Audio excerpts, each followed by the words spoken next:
Coupez vos téléphones, s'il vous plaît. Coupez vos téléphones. Deuxième partie de notre rencontre aujourd'hui. Après des interventions individuelles, nous allons pouvoir échanger avec deux personnes que vous connaissez bien, d'ailleurs. La table ronde de cet après-midi,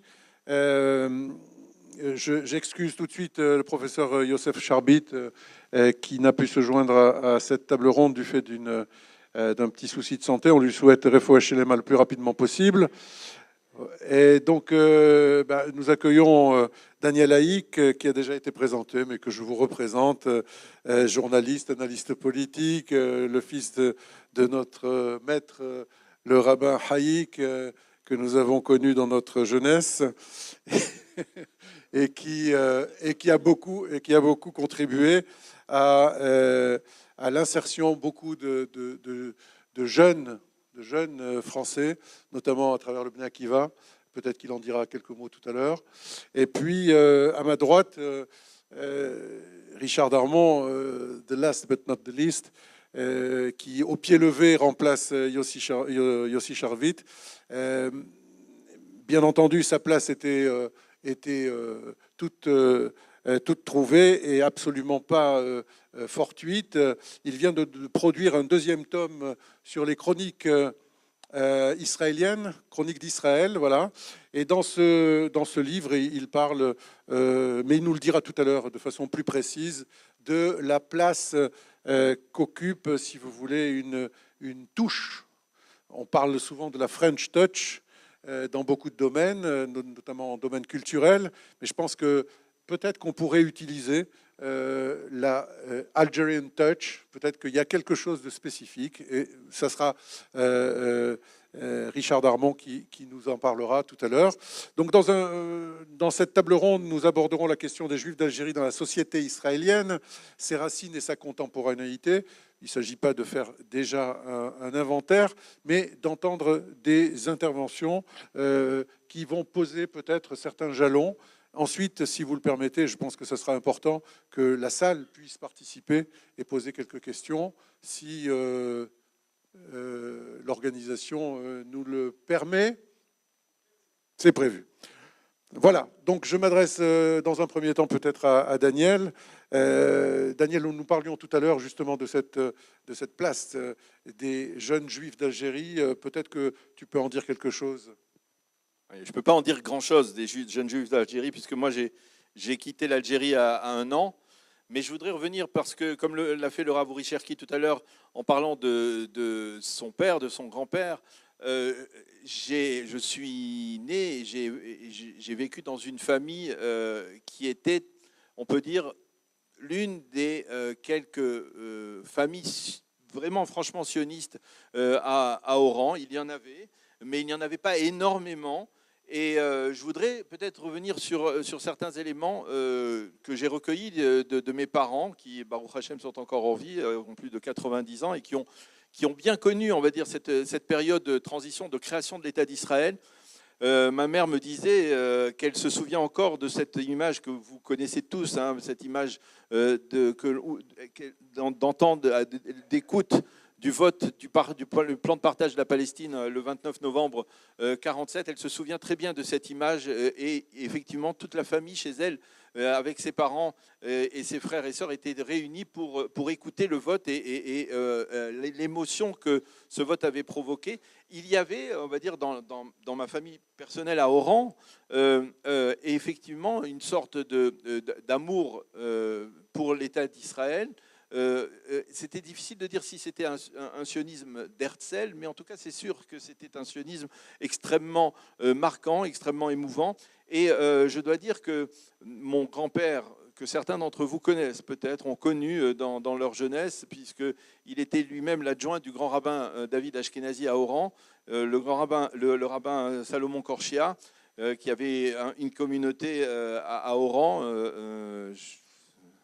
je crois que ça s'appelait Azagouri, à Oran. Eh bien, lui revendiquait ouvertement son sionisme, et il racontait à l'époque, et ma mère me le racontait récemment encore, qu'aux premières années de l'histoire de l'État d'Israël, eh bien, effectivement, l'Aliyah des Juifs d'Algérie, c'était un enjeu pour les pères fondateurs de l'État d'Israël, pour l'organisation sioniste mondiale, l'agence juive. Alors, c'est difficile de dire pourquoi, mais on peut dire qu'il y avait déjà, de par le fait qu'une partie des Juifs d'Algérie était émancipée en partie, eh bien, il y avait peut-être un terrain fertile pour les pères fondateurs de l'État d'Israël qui, on le sait, voulaient créer une forme de nouvelle identité qui conservait le socle de l'identité juive, mais qui se débarrassait, on va dire, de tout le fardeau des mitzvot. Eh bien, disait il y a peut-être là un terrain propice à une aliyah, Voilà, aliyah donc de je masse. m'adresse dans un premier temps peut-être à Daniel. Daniel, nous parlions tout à l'heure justement de cette place des jeunes juifs d'Algérie. Peut-être que tu peux en dire quelque chose. Je ne peux pas en dire grand-chose des jeunes juifs d'Algérie, puisque moi j'ai quitté l'Algérie à 1 an. Mais je voudrais revenir parce que, comme l'a fait le Rav Cherki tout à l'heure, en parlant de son père, de son grand-père, je suis né, j'ai vécu dans une famille qui était, on peut dire, l'une des quelques... En Algérie, il y avait une école Etzraïm où on étudiait la Torah et il y avait beaucoup de gens, des gens qui par la suite ont fait leur aliyah, ont vécu en France, ont fait leur aliyah, et dont les enfants et petits-enfants et même arrière-petits-enfants vivent aujourd'hui ici en Israël. Eh bien, il y avait là-bas aussi un terrain, on va dire des élèves qui étaient capables, qui avaient la capacité de monter en Israël.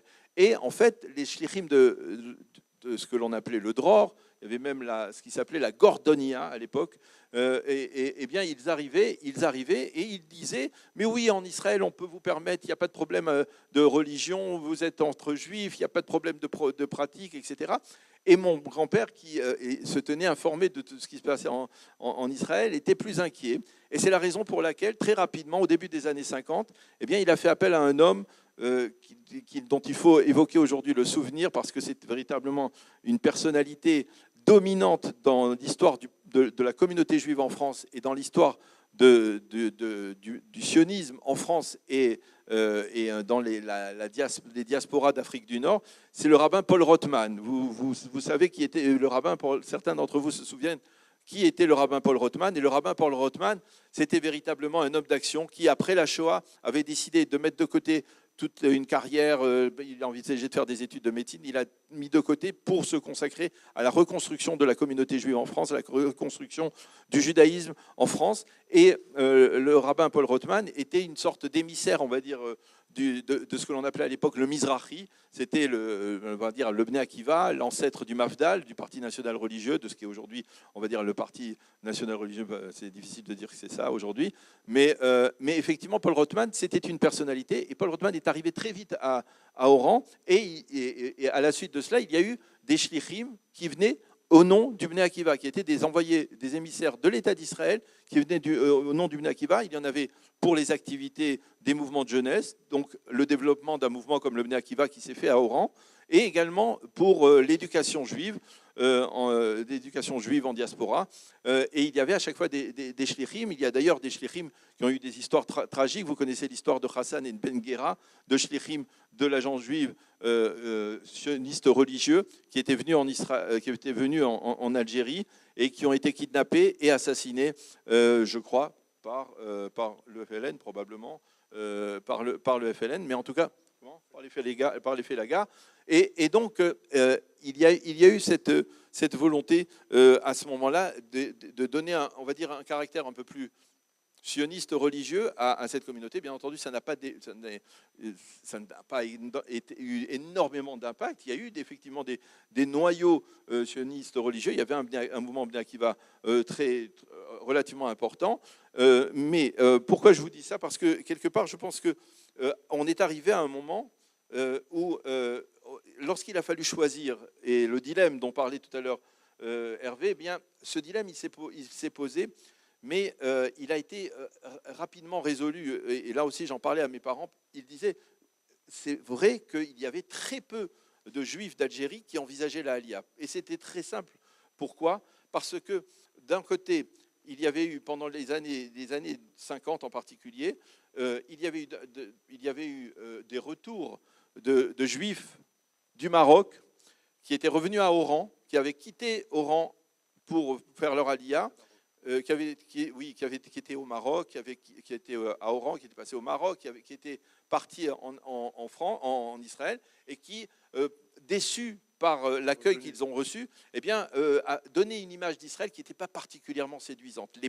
On est à l'époque, il faut se rappeler qu'on est à l'époque où on va dire, l'establishment sioniste, laïque, socialiste essaye de forger dans le moule sioniste socialiste les Juifs du Maroc, essentiellement, quitte à leur faire perdre leur tradition, comme cela s'est produit dans énormément de cas. Et donc le retour n'était pas particulièrement favorable. Il y avait une sorte de réticence. Et parallèlement, à partir du moment où on a commencé à parler de l'indépendance de l'Algérie, et on a approché de l'indépendance, eh bien, il y avait clairement le problème des indemnités qui était déterminant pour les gens. Et donc, quelque part, c'est pour ça qu'il n'y a pas eu une véritable question et qu'il y a eu certainement une déception très profonde de la part des organismes comme l'Agence juive, de voir que finalement, il n'y a pas eu de répondant, seulement, entre guillemets, 15 000 juifs. Mais ce que je veux dire, et ça c'est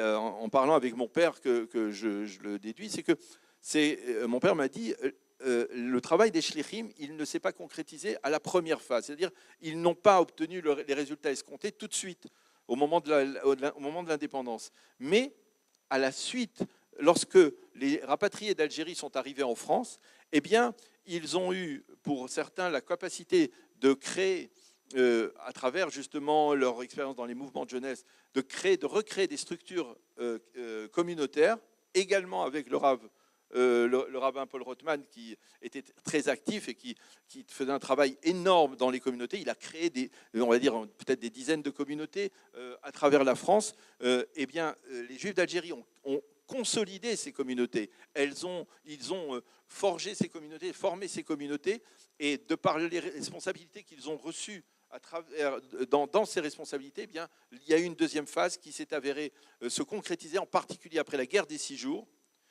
mais aussi après la guerre de Kippour, où eh bien, il y a des Juifs d'Algérie qui ont décidé, on va dire, plus massivement de monter en Israël. Et au niveau des données, je ne crois pas me tromper en disant qu'il y a eu 15 000 Juifs sur les 110 000 Juifs d'Algérie qui vivaient en Algérie jusqu'à l'indépendance, 15 000 qui ont fait leur aliyah au moment de l'indépendance, c'est-à-dire en 62, et il y en a encore 15 000 qui ont fait leur aliyah à partir de 67, 68 et 73. L'Aliyah de France, par exemple, elle ne commence qu'en 68. On parle beaucoup d'André Neher, de Beno Gross, de Manitou, de on va dire toute l'école d'Orsay, en tout cas toute l'école de pensée juive, et ceux qui ont fait leur aliyah à cette époque, c'était en 68. Avant, il n'y avait quasiment pas d'aliyah. Et une partie de l'aliyah, elle venait d'Algérie. Ça ne veut pas dire que c'était toute l'aliyah, mais il y a eu un deuxième phénomène qui fait que, sur le plan en valeur absolue, il y a eu, on peut dire, une trentaine de milliers de juifs qui ont fait leur aliyah d'Algérie, soit par l'Algérie directement, soit en passant par l'étape France pendant quelques années, et 30 000 sur 100 000 ou 110 000, eh bien, c'est environ 30 à 25 à 30%. C'est considéré comme un pourcentage élevé parmi les communautés juives de diaspora dans des pays occidentaux qui n'étaient pas, on va dire, des pays, une aliyah de refuge. Eh bien, c'est considéré comme relativement élevé.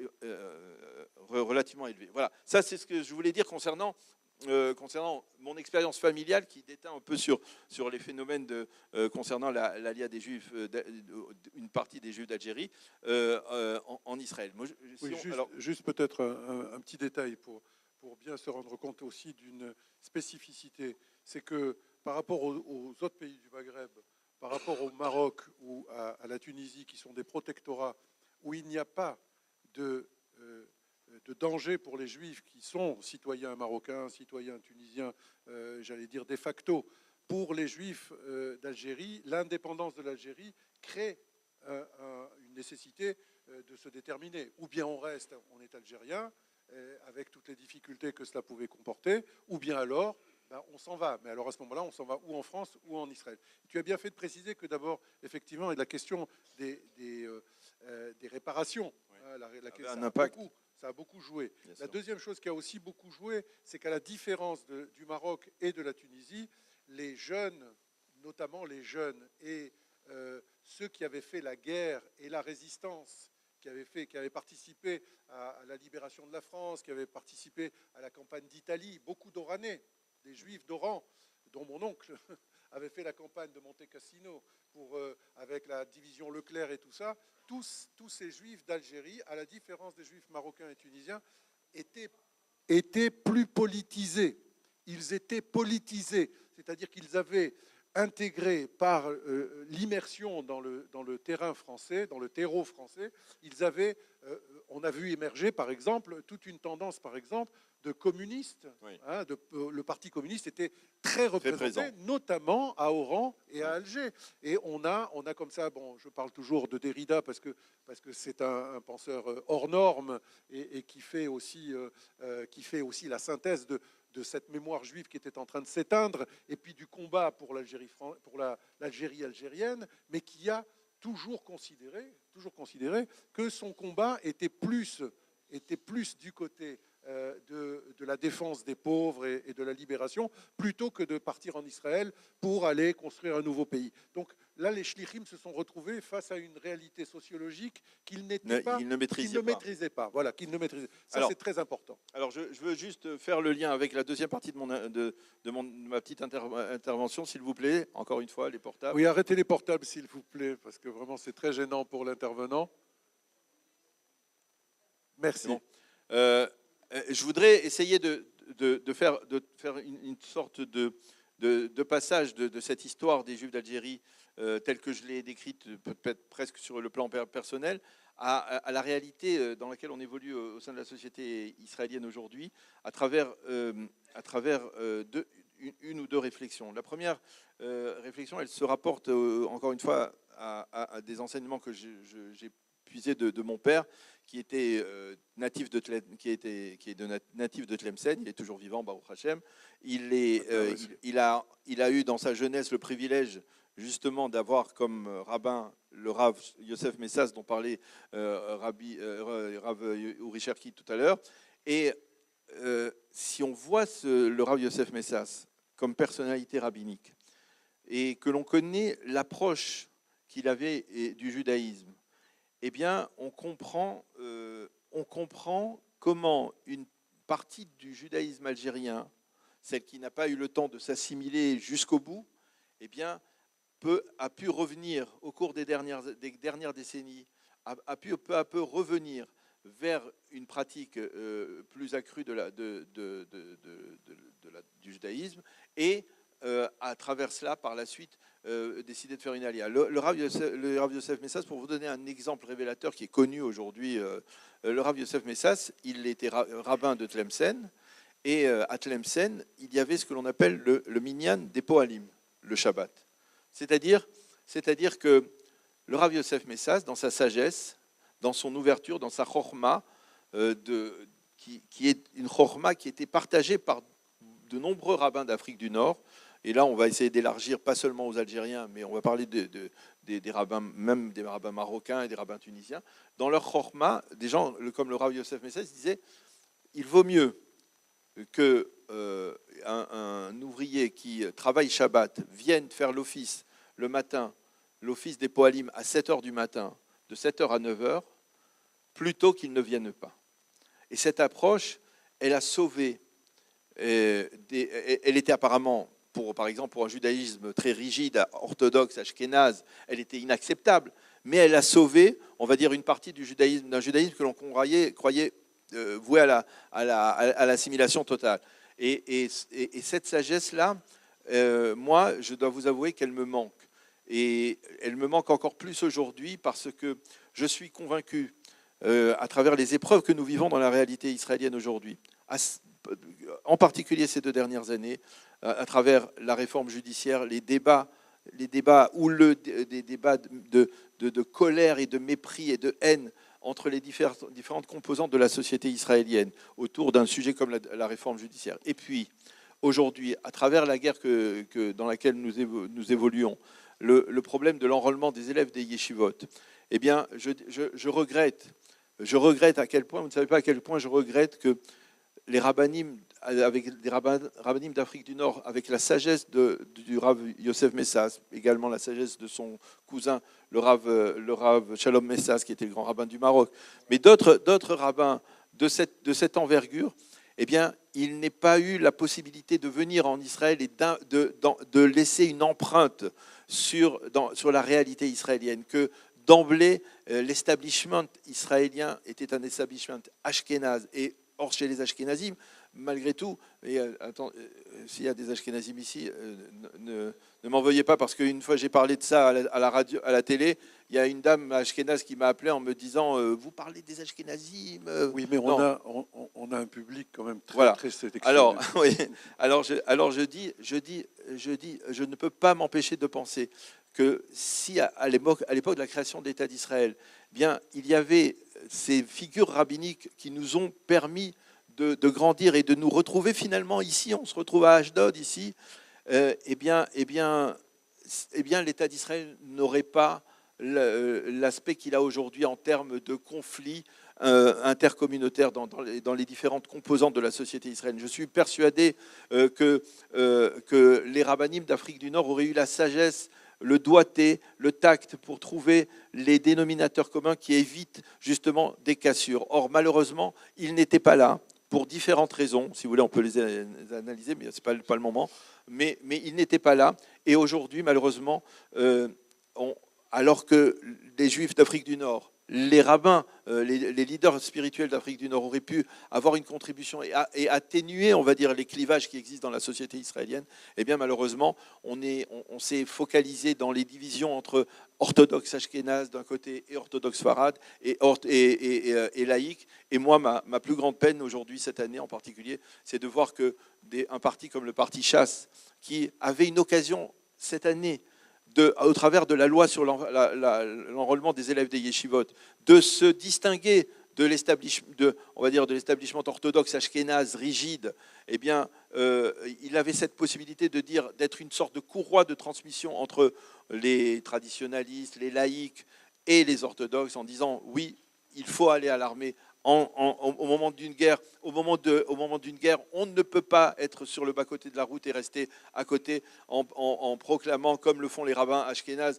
que l'étude de la Torah, ça vaut exactement le... Alors, et donc j'ai véritablement un profond regret que le parti Chasse soit tombé dans ce piège de la dépendance, de la dépendance envers les orthodoxes ashkénazes. Il y avait une occasion rêvée aujourd'hui de ne pas le faire, et malheureusement, on ne l'a pas fait. Et je crois que quelque part, s'il devait y avoir une contribution que le judaïsme d'Algérie, les francophones, leur ouverture, leur manière de réfléchir, les rabbins aujourd'hui, des rabbins comme Uri Cherki ou comme d'autres qui ont eu cette ouverture d'esprit, qui pourraient apporter à la société israélienne peut-être la possibilité de dire voilà, on peut à la fois porter la Torah, comme l'a dit un père endeuillé, on peut à la fois porter la Torah d'une main et le fusil de l'autre.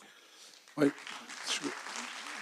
Voilà une position qui restera importante à débattre certainement dans les mois et dans les années qui vont venir, parce que c'est un sujet sur lequel la société devra se prononcer et devra également définir donc une position commune. Je vais donner maintenant la parole à Richard Darmon. Tout à l'heure, il me parlait en aparté d'une façon nouvelle de concevoir, de définir peut-être l'action politique, et peut-être qu'elle peut s'impliquer ou en tout cas s'articuler autour de cette question des Juifs d'Algérie et de leur impact dans la société israélienne. Est-ce qu'ils n'apportent pas quelque chose de spécifique ou de différent, Richard? Oui, il ne faut pas aller trop vite en la demeure, ce sont des potentialités. Ce que j'ai fait dans une sorte d'étude qui apparaît dans la revue Pardes à la demande de Shmuel Trigano, c'est de m'interroger sur le concept des Juifs d'Algérie, ce concept des Juifs d'Algérie est mis à rude épreuve. Alors, à rude épreuve, pas seulement en France, avec le détour du président Macron qui, en 2022, a fêté, entre guillemets, les 60 ans de l'indépendance algérienne en invitant des harkis à l'Élysée. Mais ça, ce n'est pas notre problème. Mais plus, y compris en Israël, on ne peut pas dire qu'il y a une grande influence, enfin en tout cas dans la vie quotidienne, la vie politique, la vie publique, une grande influence des Juifs d'Algérie. Mais je voudrais creuser un petit peu ce sujet parce que ce que j'essaye de fouiller dans cette réflexion, dans cette étude, c'est le fait que les Juifs d'Algérie sont restés les seuls séfarades du monde juif oriental à avoir produit, du fait de leur acquisition de la nationalité française au moment du décret Crémieux, et à avoir produit une étonnante symbiose. Encore une fois, c'est en potentiel, c'est pas quelque chose qui forcément entre en acte, entre certains aspects de la sagesse juive la plus profonde, kabbalistique, talmudiste, et une sagesse qui est ancrée dans la Bible hébraïque, et d'autre part, on pourrait dire certains acquis pas toujours bien compris, ou en tout cas pas toujours négatifs aussi, des Lumières et même de l'émancipation qui a suivi. Je veux faire référence là à, si vous voulez, d'un côté, un positionnement, grâce à cet ancrage dans la sagesse juive, un positionnement sioniste authentique, et il y a quelques anecdotes qu'on pourra citer, et en même temps un acquis ce que j'appelais les Lumières avec toute leur ambiguïté et l'émancipation qui a suivi, mais disons la maîtrise et l'opportunité de savoir ce que c'est que la souveraineté politique, de savoir ce que c'est que d'être républicain, c'est-à-dire une symbiose entre la sagesse millénaire du peuple juif et les apports éventuels de la modernité au travers des idéaux français. Et si vous voulez, d'ailleurs, on peut rebondir pour dire que, aussi bien, tout à l'heure Daniel en a parlé, avec l'école de Paris qui est sortie d'Orsay, qu'ensuite avec les enseignements qu'on peut voir aujourd'hui suivis par de nombreux Israéliens des enseignements de Manitou, c'est qu'il n'y avait pas pour ce syncrétisme-là d'opposition entre tradition et modernité. Il y a une tradition et il y a une modernité. D'ailleurs, l'un des grands apports de l'école de Paris, dominé par Manitou, Néer et Amado Lévy-Valency, professeur Dreyfus aussi, et Beno Gross, et marginalement Lévinas, qui était à la fois dedans, un pied dedans, un pied dehors. Mais en tout cas, c'est quoi ? C'est qu'il n'y a strictement aucun conflit entre tradition et modernité. Et d'ailleurs, cette école de Paris qui fait l'objet d'études aux États-Unis, tout d'un coup, les chercheurs américains ont découvert que dans les années, au début, enfin à la fin des années 60 et les décennies qui ont suivi, s'est développé en France un phénomène unique, donc de penseurs juifs fortement ancrés dans la tradition la plus incontestable du Midrash, de la Kabbale et du Talmud, qui n'ont pas du tout froid aux yeux pour aborder les débats de société, les débats de la société occidentale. Et ça, c'est une chose totalement neuve qui étonne les chercheurs américains. Mais pour rebondir sur le monde d'aujourd'hui, je dois vous dire que moi, j'assiste depuis quelques années à un cours qui est donné dans un quartier de Jérusalem chaque semaine par Chaim Rothenberg, qui est un des disciples de Manitou, qui a écrit une douzaine de livres qui s'appellent Sod HaMidrash, où il a classé des milliers de cours de Manitou selon des thèmes. Il a donc restitué la parole orale de Manitou dans des livres, une douzaine de livres de 300 pages chacun, écrits en hébreu. Et ce qui est intéressant, c'est pas seulement le contenu en tant que tel, qui est évidemment passionnant, mais c'est de voir qui vient à ces cours et qui s'éveille à cette pensée. C'est absolument extraordinaire de voir que dans l'Israël d'aujourd'hui, il y a des enseignants, des gens de bon niveau qui sont des Israéliens du cru et qui commencent à découvrir cette pensée qui n'est pas seulement celle de Manitou, bien sûr, mais cette pensée de syncrétisme entre donc la tradition la plus authentique et une autre conception du politique, une autre conception de la vie publique. Et ce que je voudrais peut-être amener dans cette partie de notre échange, c'est que justement, dans l'Israël, et Daniel a eu raison de parler de la question du porte-à-faux du grand parti séfarade, dit séfarade du Chasse dans le débat sur la conscription dans Tsahal. Mais ce qui est quand même passionnant, c'est que ça va très au-delà de ça. Il est vrai que le petit nombre, on les a cités, les statistiques, le petit nombre des Juifs venus d'Algérie, ou plus largement même les Juifs francophones, qui sont, je sais pas, on avait chiffré il y a quelque temps environ 60-70 000 Juifs venus de France, parmi eux pas mal de séfarades, mais en tout cas, c'est pas ça qui a pu peser dans la balance politique et encore moins à la Knesset. C'est vrai que c'est un paradoxe de s'interroger sur le fait que comment se fait-il que depuis 7 décennies, il n'y a pas eu, soit à la Knesset, soit dans la vie publique, quand même un pôle francophone qui puisse s'exprimer. En fait, ça s'explique bien parce qu'il y a eu évidemment des alias beaucoup plus nombreuses, celles des Russes et d'autres encore. Mais la question n'est pas en termes de députés ou en termes d'acteurs de la politique partisane. C'est ce qui s'est passé depuis le 1er octobre a mis à l'ordre du jour une crise de ce que j'appellerais non pas de la politique, mais du politique en Israël, une crise du système, pas seulement électoral, mais du système de la vie publique, l'organisation de la vie publique. Et on a vu des forces se lever, aussi bien chez les réservistes que dans tout l'immense soutien et le mouvement de soutien des solidaires par rapport aux combattants. 300 000 réservistes en armes, c'est pas une petite chose dans une nation de 9 millions d'habitants. Eh bien, il y a, porté par ce mouvement, il y a des questionnements qui vont continuer d'être à vif et ils vont devoir être traités sur l'organisation de la vie publique, le système politique. Et je crois que dans ce domaine, le syncrétisme et l'expérience jusque-là un petit peu secrète, un petit peu intime, des juifs séfarades et particulièrement des juifs algériens qui font cette symbiose et qui ont toujours vécu, n'ont pas vécu de contradiction entre leur sionisme et ce que c'est qu'un État souverain, le respect de la souveraineté. Je vais donner quelques exemples. Ce n'est pas un hasard si dans la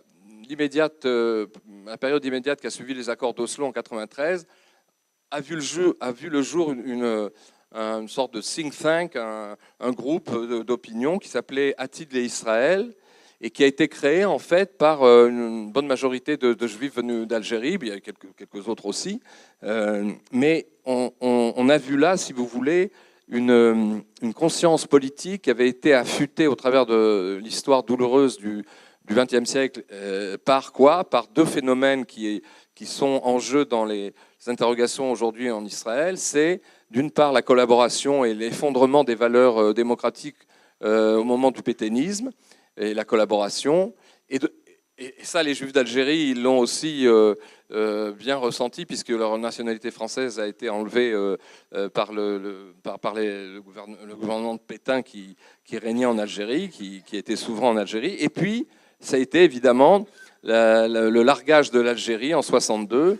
Donc, deux expériences douloureuses qui ont marqué les consciences et qui ont fait que, en tout cas, parmi ces juifs venus de France, avec une large majorité de séfarades en Israël, il y avait des gens qui se sont dressés pour dire on a, nous, une expérience dont on peut faire partager les Israéliens, c'est qu'il n'y a pas de garantie démocratique quand tout s'effondre, ça s'effondre jusqu'au bout, et nous, on a vécu ces deux expériences traumatiques. D'ailleurs, si vous lisez les témoignages donnés par des intellectuels prestigieux comme Shmuel Trigano, qui est un ami aussi, il est sans cesse, il revient sur le traumatisme qu'il a vécu au printemps 2021, au moment des pogroms, comme il dit, et des soulèvements dans les villes mixtes d'Israël pendant une opération gardien des remparts à Gaza en mai 2021. il y a eu des moments où on n'était pas loin d'une véritable émeute, etc. Et c'est vrai qu'il y a une conscience parmi les Juifs d'Algérie que même un État démocratique avec un certain ordre républicain, il peut aussi risquer de s'effondrer.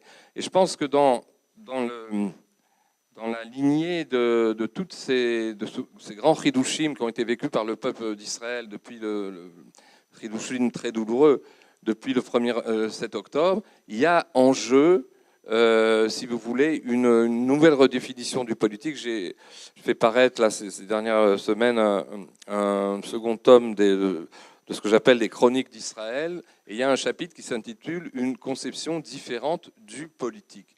Et je crois que, même si ce n'est pas quelque chose qui est encore très tangible, il y a des messages qui passent petit à petit, ne serait-ce qu'au travers, donc c'était l'exemple de tous ces Israéliens du cru qui s'intéressent à la pensée de Manitou et qui l'interrogent de manière très, très authentique. Il y a, si vous voulez, en filigrane des potentialités. Maintenant, pour comprendre ça, je voudrais juste citer, ce que je fais d'ailleurs dans ce passage, citer une postface qu'avait écrite Manitou, un petit livre fort intéressant qui est paru au milieu des années 80. Il était écrit en hébreu par Gita Amipaz Silber, qui était une chercheuse qui s'intéressait à la résistance juive armée en Algérie, la fameuse opération Torche, vous savez, qui a permis le débarquement américain du 8 octobre, puisque sur les 600 hommes en armes qui ont pris la quinzaine de points stratégiques d'Alger pour neutraliser l'armée pétainiste, sur ces 600 hommes, il y avait 500 juifs. Et donc, il y a là matière à réflexion. Et Manitou explique et donne le secret de ce que moi j'ai essayé de définir tout à l'heure, ce syncrétisme entre les valeurs souverainistes, républicaines et de la Révolution française, on peut dire initialement, et par ailleurs un sionisme à ce point fort que Yossi Charvit, qui n'est pas avec nous, l'a écrit dans l'un de ses livres. Je vous donne juste un exemple, après je reviendrai à Gita Amipaz Silver et à la préface de Manitou. C'est que vous savez, quand on parle du sionisme des élites rabbiniques d'Algérie, il était tellement fort que, peut-être que vous connaissez cette anecdote qui est rappelée par Yossi Charvit, à savoir que au moment en 48, au printemps 48, au moment de l'indépendance de l'État d'Israël, il y avait une tradition qui existait entre Jérusalem et Alger, c'était les Shelot Teshuvot, c'est-à-dire que les rabbins envoyaient des lettres et des interrogations à leurs collègues de Jérusalem, du Beth Din de Jérusalem, et ils demandaient des points d'éclaircissement. Quelle est la lettre incroyable qu'ils envoient après le 15 mai 48? Ils envoient une lettre en demandant, puisqu'on s'approche de l'été, ils envoient une lettre à Jérusalem, au Rav Ouziel du Beth Din de Jérusalem, en lui demandant si, compte tenu comme dirait Manitou, de la massivité de l'événement que constitue la restauration, et non pas la naissance, la restauration de l'État d'Israël en terre d'Israël, cet événement colossal, est-ce qu'on doit faire le jeûne de Tisha B'Av dans 2 mois? Une lettre qui est envoyée en fin mai, puisque Tisha B'Av c'est en juillet-août en général. Et donc, il pose la question de bon sens, est-ce qu'on fait encore le jeûne pour la destruction du temple après un événement aussi colossal? Alors, cette question était posée dans une lettre collective, je n'ai pas les noms en tête, de tous les grands rabbins et tous les grands sages d'Algérie en mai 48. Réponse du Rav Ouziel un peu gêné, vous en devinez la teneur, il répond qu'il y a un problème. D'abord, le temple, on pleure à Tisha B'Av la destruction du temple, et le temple n'est pas encore reconstruit. Et puis, par ailleurs, il y a de bonnes raisons de poser la question, dit-il, mais il y a un problème de Marit Aïn, c'est-à-dire qu'on ne peut pas faire s'effondrer un pilier du calendrier hébraïque parce que il y a cette grande chose qui s'appelle l'État d'Israël. Mais bref, il répond alambiqué, et donc il ne répond pas sur le même terrain. Alors, pour aller plus vite, qu'est-ce qu'a dit Manitou à propos il parle d'une identité des Juifs. Lui, il parle des Juifs algériens. C'est vrai que tu as eu raison tout à l'heure de dire on ne peut pas parler des juifs algériens comme juifs marocains ou juifs tunisiens. C'est des juifs, dans le meilleur des cas, les juifs d'Algérie ou les juifs en Algérie, parce que leur présence était très ancienne, elle n'était pas liée aux structures mises en place par la colonisation, et donc il y a là une différence d'histoire. Mais ce que Manitou connote et dit, je vais vous citer deux, trois c'est qu'il y a il y a une triple identité tout à fait unique des Juifs d'Algérie. Premièrement, ils sont français jusqu'au bout des ongles, c'est-à-dire plus français que les Français. C'est pour ça que les 14 juillet, les 11 novembre, tout ça en Algérie, c'était encore plus tricolore qu'ailleurs. Donc vous avez cette identité française qui donc a rapport aux valeurs républicaines, à ce que je disais sur qu'est-ce que c'est que la souveraineté d'un État, comment elle doit s'exercer. Donc un des sujets d'ailleurs qui nous tracasse, nous, ici en Israël, qu'est-ce que c'est un État souverain et comment doit-il renforcer et faire respecter sa souveraineté. Et puis deuxièmement, dit-il, il y a une autre composante incroyable, c'est que ces Juifs d'Algérie sont profondément liés à la terre d'Algérie. Et c'est pour ça d'ailleurs qu'ils se sont aussi soulevés contre les Allemands, pas seulement par idée républicaine, mais parce ils n'acceptaient pas de voir l'Algérie dans les mains des fascistes vichysois. Et donc il y a cet aspect-là. Et dit-il, ce qui est le plus piquant et le plus étonnant, Manitou explique que le troisième aspect de cette identité algérienne des Juifs de l'Algérie, c'est qu'ils ont un sentiment profond, même quand ils ne sont pas religieux. C'était le cas de la plupart, parce que religieux, ça veut dire des tas de choses, mais même quand ils sont pas traditionnalistes, ils ont un sentiment profond d'appartenance à la nation juive, au Am Israël. Et il dit, c'est ce qui a poussé par exemple toute la famille Aboulker, qui n'était pas du tout pratiquante, même pas traditionnelle, qui était complètement, on dirait, chinonite à l'époque à Alger, à entrer en résistance et à organiser la résistance contre Vichy. C'est ce triptyque, encore une fois, l'amour de l'Algérie en tant que telle, en tant que terre, d'une certaine manière, l'appartenance innée et éternelle au peuple juif, mais aussi le patriotisme français. C'est ces trois catalyseurs qui ont poussé, si vous voulez, à ce qui a été quand même un phénomène étonnant. Parce que ce qui s'est passé dans la nuit du 8 novembre, bien avant la révolte du ghetto de Varsovie et des différents ghettos, c'est la première insurrection armée en pleine guerre en 1942, alors qu'il était minuit dans le siècle. C'est la première insurrection armée contre le nazisme qui se passe du fait de 500 juifs à Alger. D'ailleurs, un fait intéressant, c'est qu'à Oran, les choses sont passées autrement parce qu'ils n'étaient pas en accord. Mais dès qu'il y a eu cette unité-là, il y a eu cette salvation de la nuit du 8 octobre. D'ailleurs, ça a fait tache d'huile après. Et mieux que ça, c'est que vous savez, le 8 novembre, ce n'est que depuis quelques années que dans les pouvoirs publics en Israël et au niveau des historiens, on commence à prendre la dimension, un peu tard, mais Kolatralot Kachot, on commence à prendre la dimension de qu'est-ce que ça a été cette nuit du 8 novembre. Et donc, on commémore, on fait des demi-teintes, etc. Mais je pense que petit à petit, cette histoire va être mieux connue et peut-être elle donnera confiance, et j'en termine par là, si vous voulez, à ceux qui sont porteurs de ce syncrétisme et qui savent qu'il y a aujourd'hui, dans l'Israël d'aujourd'hui, il faut donner des nouvelles réponses à l'organisation de la vie sociale et de la vie politique. C'est peut-être un peu le rôle de chacun d'entre nous d'initier ces Hidushim dans la société israélienne. Merci beaucoup. Comme quoi, effectivement, on n'a peut-être pas besoin de la masse très importante, mais en tout cas, poser les bonnes questions et susciter des vocations pour développer des points particuliers qui permettront peut-être à l'État d'Israël d'avancer sur ces questionnements capitaux dont Daniel et Richard viennent de nous parler. Alors peut-être qu'on peut donner la parole à la salle s'il y a des questions. Est-ce que quelqu'un veut bien faire